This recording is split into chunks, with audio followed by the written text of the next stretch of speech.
Hello everyone. Welcome back to Telugu ఉద్యోగ సందేశాలు YouTube channel.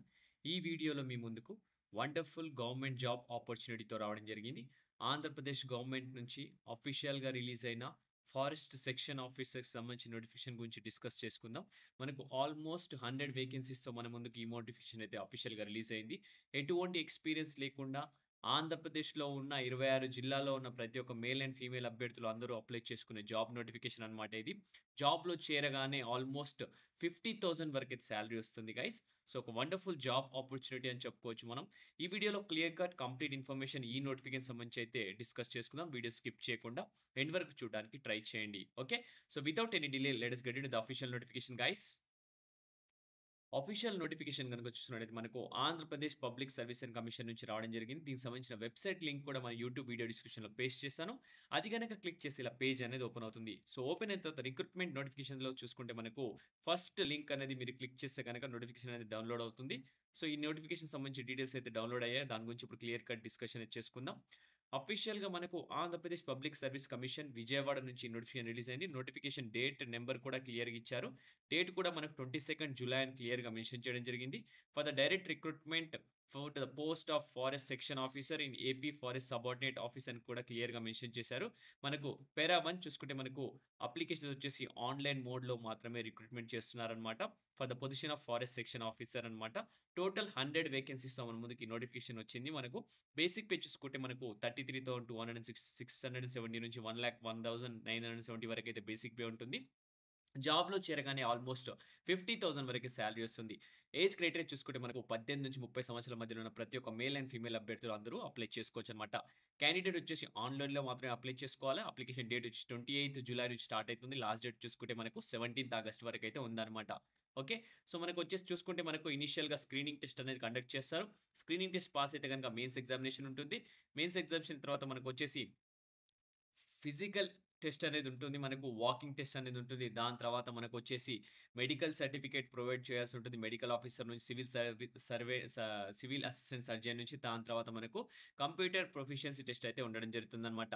So, మనకు స్క్రీనింగ్ టెస్ట్‌కి సంబంధించి డేట్స్ అయితే అనౌన్స్ చేయడం జరిగింది ఇక్కడ. మనకు 7/9/2025 అయితే ఉంటుంది. బట్ మెయిన్స్ ఎగ్జామినేషన్ డేట్స్ అయితే తర్వాత అనౌన్స్ చేస్తామని క్లియర్‌గా మెన్షన్ చేశారు. మనకు డీటెయిల్స్ ఆఫ్ వేకెన్సీస్‌లోకెళ్ళిపోతే గనక carry forward vacancies 30, fresh 70, total 100 వేకెన్సీస్‌తో మన ముందుకు ఫారెస్ట్ సెక్షన్ ఆఫీస్‌కి సంబంధించి వేకెన్సీస్ రిలీజ్ చేశారు. ఎలిజిబిలిటీ క్రైటీరియాకెళ్ళిపోతే ఇండియన్ సిటిజన్ సరిపోతుంది. అలాగే మీరు హెల్తీగా ఉండాల్సి ఉంటుంది.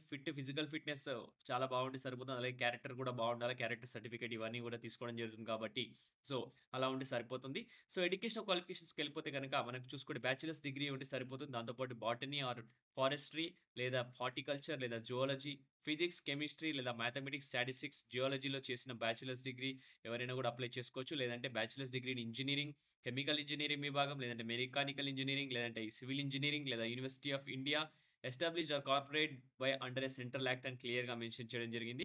So, no persons shall be eligible for appointment by direct recruitment for the post of FSO in service unless he is not less than 163 centimetres in height అన్నమాట. లేదంటే 84 centimetres round the chest ఉండాలా full inspiration. అలాగే chest expansion చేసినప్పుడు మనకు 5 centimetres full inspiration అయితే ఉండాలని క్లియర్‌గా mention చేస్తున్నారు. విమెన్స్‌కొచ్చేసి 150 సెంటీమీటర్స్ కంటే తక్కువ ఉండొద్దు. అలాగే 79 సెంటీమీటర్స్ రౌండ్ ద చెస్ట్ ఉండాలా ఫుల్ ఇన్స్పిరేషన్. అలాగే చెస్ట్ ఎక్స్పాన్షన్ చేసినప్పుడు 5 సెంటీమీటర్స్ అండ్ ఫుల్ ఇన్స్పిరేషన్ అయితే ఉండాల్సి ఉంటుంది. అలాగే మనకు హైట్ వచ్చేసి 5 సెంటీమీటర్స్ రిలాక్సేషన్ ఇస్తారు. వాళ్ళకొచ్చేసి గు గుర్ఖాస్, నేపాలీస్, అస్సామీస్ వీళ్ళకైతే ఇవ్వడం జరుగుతుంది. అలాగే మనకు 25 కిలోమీటర్స్ డిస్టెన్స్ అయితే మనకు ఇక్కడ చూసుకుంటే మేల్ క్యాండిడేట్స్ వచ్చేసి వాకింగ్ చేయాల్సి ఉంటుంది 4 అవర్స్ డ్యూరేషన్‌లో. విమెన్ క్యాండిడేట్ వచ్చేసి 16 కిలోమీటర్స్ వచ్చేసి 4 అవర్స్‌లో డ్యూరేషన్‌లో మీరైతే వాకింగ్ కంప్లీట్ చేయాల్సి ఉంటుంది. ఇదొక ఫిజికల్ ఎఫిషియన్సీ టెస్ట్ అన్నమాట. మనకొచ్చేసి 1:2 రేషియోలో అయితే మనకు షార్ట్ లిస్ట్ చేయడం జరుగుతుంది. అలాగే ఎవరికైతే ఎన్‌సీసీ సర్టిఫికేట్ సీబీఏ ఉందో, సి సర్టిఫికేట్ ఉన్న వాళ్ళకు 5 మార్క్స్ బోనస్ ఉంటుంది. బి వాళ్ళకు 3 మార్క్స్ ఉంటుంది. అలాగే ఎన్‌సీసీ ఏ సర్టిఫికేట్ వాళ్ళకైతే 1 మార్క్ అయితే బోనస్ ఉంటుందని క్లియర్‌గా మెన్షన్ చేయడం జరిగింది. అలాగే ఎవరైతే candidate must obtain physical measurement certificate వచ్చేసి మెడికల్ ఆఫీసర్ నుంచి అబ్టైన్ చేయాల్సి ఉంటుంది. మనం ఇందాక డిస్కస్ చేసుకున్నట్టు సివిల్ అసిస్టెంట్ సర్జన్ అన్నమాట. సో, మనకొచ్చేసి will be furnished to the commission at appropriate time to time అని కూడా క్లియర్‌గా మెన్షన్ చేయడం జరిగింది. So, based on the merit in written examination, those who are qualified in walking test medical examination candidate will be short listed for the computer proficiency test అన్నమాట. Okay. So, గుర్తుపెట్టుకోండి. So, medical examination అయిపోయినంకనే computer proficiency టెస్ట్‌కైతే qualify అవ్వడం జరుగుతుందన్నమాట. అది మాత్రం గుర్తుపెట్టుకొని ప్రతి ఒక్కరు మెడికల్ ఎగ్జామినేషన్ అయితే క్వాలిఫై అవ్వాల్సి ఉంటుంది. సో, ఏ డిస్ట్రిక్ట్స్ పాల్గొంటున్నాయో ఇక్కడ చూసుకుంటే మనకు ఈ డిస్ట్రిక్ట్స్‌కి సంబంధించి వేకెన్సీస్ కూడా పర్టిక్యులర్‌గా ఇవ్వడం జరిగింది. మనకు వేరియస్ డిస్ట్రిక్ట్స్ అయితే ఇక్కడ ఉన్నాయి. మనకు ఆంధ్రప్రదేశ్‌లో ఉన్న 26 జిల్లాలో ఆల్మోస్ట్ అన్ని జిల్లాలైతే ఉన్నాయి. మనకి ఏజ్ క్రైటీరియా ఆల్రెడీ డిస్కస్ చేసుకున్నాను స్టార్టింగ్‌లోనే. మనకి ఎస్సీ, ఎస్టీకి 5 ఇయర్స్ అయితే రిలాక్సేషన్, పీడబ్ల్యూడీకి 10 ఇయర్స్ రిలాక్సేషన్, అలాగే ఓబీసీ కూడా 5 ఇయర్స్ అయితే రిలాక్సేషన్ అయితే ఉంటుంది. సో, మనం చూసుకున్నట్టయితే ఇక్కడ క్లియర్‌గా ఇంకొక డీటెయిల్స్ కూడా మెన్షన్ చేశారు. అప్లికేషన్ ఫీజ్ వచ్చి 250 ప్లస్ రూ. 80 అయితే ఉండడం జరుగుతుంది. మనకు ఎగ్జామినేషన్ ఫీజ్ అన్నమాట. ప్రాసెసింగ్ చార్జ్ 250 అన్నమాట. అందరికీ అలానే ఉంటుంది. But only SC, ST exempted, అలాగే ఎక్స్ సర్వీస్ మెన్ ఎగ్జామ్టెడ్ అన్నమాట. విమెన్ క్యాండిడేట్స్ కూడా ఎగ్జామ్టెడ్. అదర్ స్టేట్ వాళ్ళు కూడా మనకు 250 ప్లస్ రూ. 80 అయితే చార్జెస్ పే చేయాల్సి ఉంటుందని క్లియర్‌గా మెన్షన్ చేశారు. సో, మనకొచ్చేసి అప్లికేషన్ సబ్మిట్ చేసిన తర్వాత ఏదైనా కరెక్షన్స్ ఉంటే గనుక రూ. 100 అయితే మీరు కరెక్షన్ ఫీజ్ అయితే పే చేయాల్సి ఉంటుంది.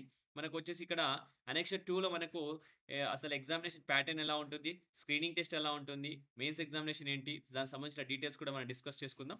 ముందుగా మనము ఎగ్జామినేషన్ సంబంధించి మినిమమ్ పాస్ పర్సెంటేజ్ చూసుకుంటే మనకు ఎక్స్ సర్వీస్ మెన్‌కి, అలాగే ఓసీకి, అలాగే ఈడబ్ల్యూఎస్‌కి 40% అన్నమాట. బ్యాక్వర్డ్ క్లాసెస్‌కి 35%, ఎస్సీ, ఎస్టీకి అయితే 30% అన్నమాట. ఓకే. సో, నెక్స్ట్ వచ్చేసి మనం చూసుకున్నట్టయితే రిటన్ ఎగ్జామినేషన్ సంబంధించిన డీటెయిల్స్ చూసుకుందాం. సో, ఇక్కడ ఇండివిడ్యువల్ డిస్ట్రిక్ట్స్ సంబంధించి, ప్లేసెస్ సంబంధించి కూడా మనకు నోటిఫికేషన్‌లో మనకు వేకెన్సీస్ అయితే రిలీజ్ చేశారు. ఒకసారి చూసుకోండి మీరు క్లియర్‌గా. మనకు ఆల్మోస్ట్ 100 వేకెన్సీస్‌తో మన ముందుకు రావడం జరిగింది గదా!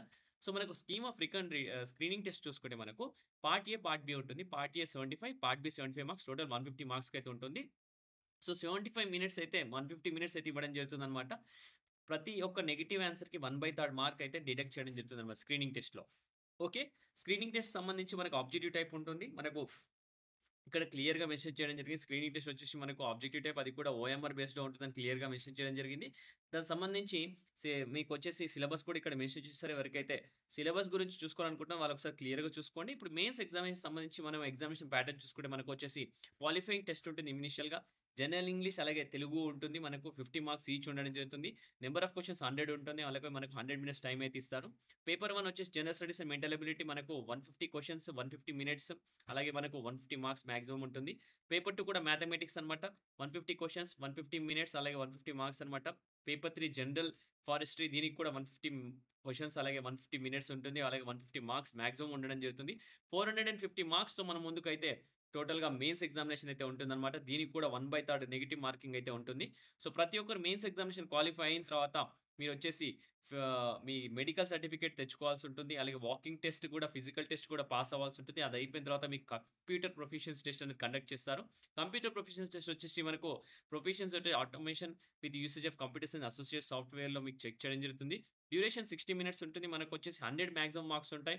మినిమమ్ క్వాలిఫైయింగ్ మార్క్స్ చూసుకుంటే ఎస్సీ, ఎస్టీకి 30 మినిట్స్, బీసీకి 35 మార్క్స్, అలాగే ఓసీకి 40 మార్క్స్ రావాలా. ఎస్సీ, ఎస్టీ వాళ్ళు 30 మార్క్స్ సరిపోతుంది. బీసీ 35, అలాగే ఓసీ 40 మార్క్స్ వస్తే మన కంప్యూటర్ ప్రొఫిషియన్సీ టెస్ట్ అనేది క్వాలిఫై అవ్వడం జరుగుతుందన్నమాట. ఓకే. సో, ఇదే అండి మన ఎగ్జామినేషన్ ప్యాటర్న్ గురించి డిస్కస్ చేసుకున్నాం. నంబర్ ఆఫ్ వేకెన్సీస్ డిస్కస్ చేసుకుందాం. అది అప్లికేషన్ ఫీస్ కూడా డిస్కస్ చేసుకుందాం. సో, ఎక్కడెక్కడ వేకెన్సీ ఉన్నాయో అది కూడా మీకు చూయించాను. సో, ఆపర్చునిటీ మిస్ చేసుకోకుండా ప్రతి ఒక్కరు ఇమ్మీడియేట్‌గా అప్‌లోడ్ చేయండి. సో, మనం ఇంతకుముందు అప్‌లోడ్ చేసిన వీడియోలో వాయిస్ అనేది డిలీట్ అయింది కాబట్టి మళ్ళీ నేను అప్‌లోడ్ చేయడం జరుగుతుందన్నమాట. సో, ఈ వీడియోలో ఇంతటితో ముగిస్తున్నాను. నెక్స్ట్ వీడియోలో ఇంకా మంచి కంటెంట్ రావడానికి ట్రై చేస్తాను. సో, వీలైనంత వరకు ప్రతి ఒక్క అభ్యర్థికి వాట్సాప్ అండ్ టెలిగ్రామ్‌లో షేర్ చేయండి. Thank you for watching the video. Have a great day.